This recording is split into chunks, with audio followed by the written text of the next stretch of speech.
Shalom and greetings from Jerusalem. Jane, standing here in my apartment in Jerusalem.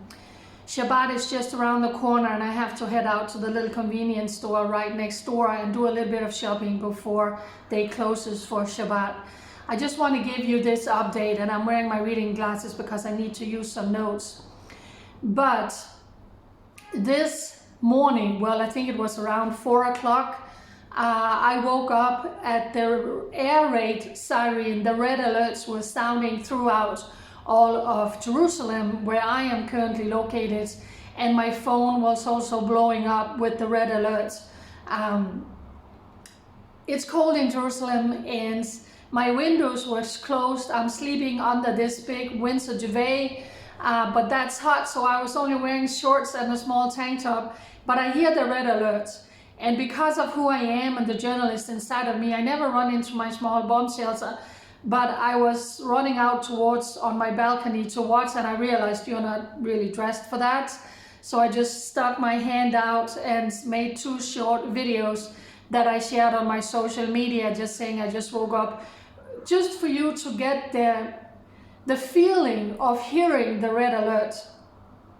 So that sounded in many places, actually all the way from north of Tel Aviv, all the way down to Jerusalem and further south, which means that again in the middle of the night, for the 8th time in 2 weeks, millions of people here in Israel are waking up in the middle of the night because of the evil Houthis in Yemen, who has this demonic hate towards Israel and the Jewish people, and once again they fired a missile into Israel.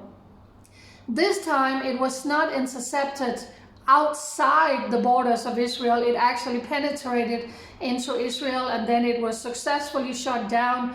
But pieces of shrapnel, some of that rocket landed in Modi'in. I also shared a video of that on my social media, and then also photos came out from a big piece of that rocket that landed in Gilo, which is a neighborhood here in Jerusalem.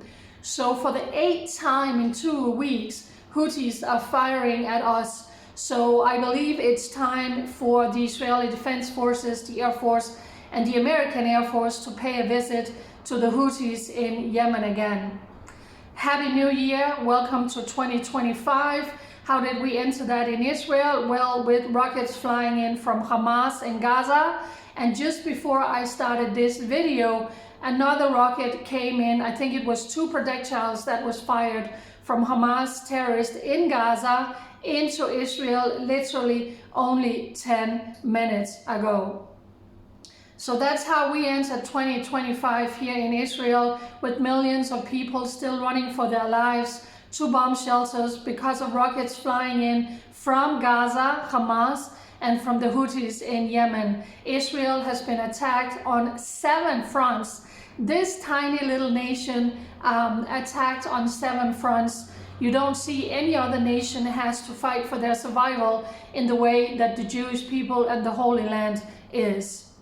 So how did we enter the new year? Pouring rain and flooding in many places here in Israel. We also had literally almost non-stop rain for 2 days here in Jerusalem. Now the sun is out and it's another beautiful day in the Jewish capital. The Prime Minister of Israel went to Hadassah and Kerem Hospital for prostate surgery, which he had, and he was in the hospital for 4 days.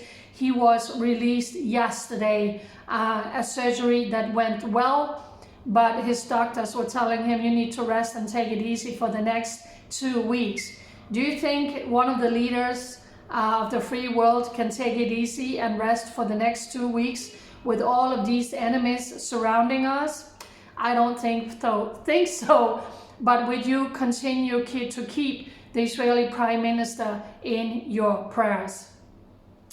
Only yesterday, the Israeli military revealed a daring mission that they performed deep into Syria in the month of September. And that's why I'm wearing my glasses, because I need to use notes, because I want to quote this accurately. But 120 members of special forces raided and destroyed an underground Iranian missile manufacturing plant deep within Syria.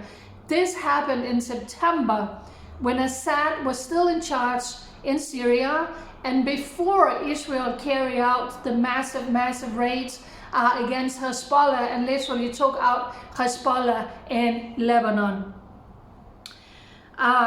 The Israeli ministry or the Israeli Defense Forces called this Operation Many Ways. And the facility that they struck in Syria, they called Deep Layer. It was stuck into a mountain at the Scientific Studios and Research Center in the area of west of Hama in Syria. That site lies more than 200 kilometers, 124 miles north of the Israeli borders. Isn't that amazing?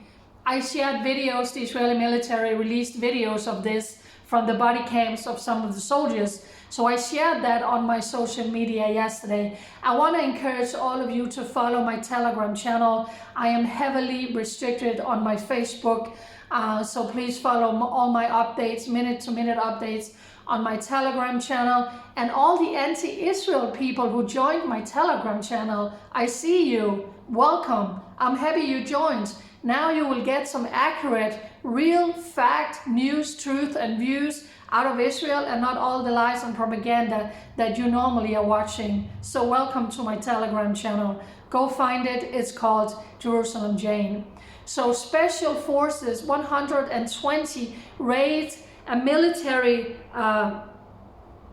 manufacturing plant, and it was used to manufacture precision missiles for Hezbollah in Lebanon and for the Assad regime in Syria. Thumbs up to all of you.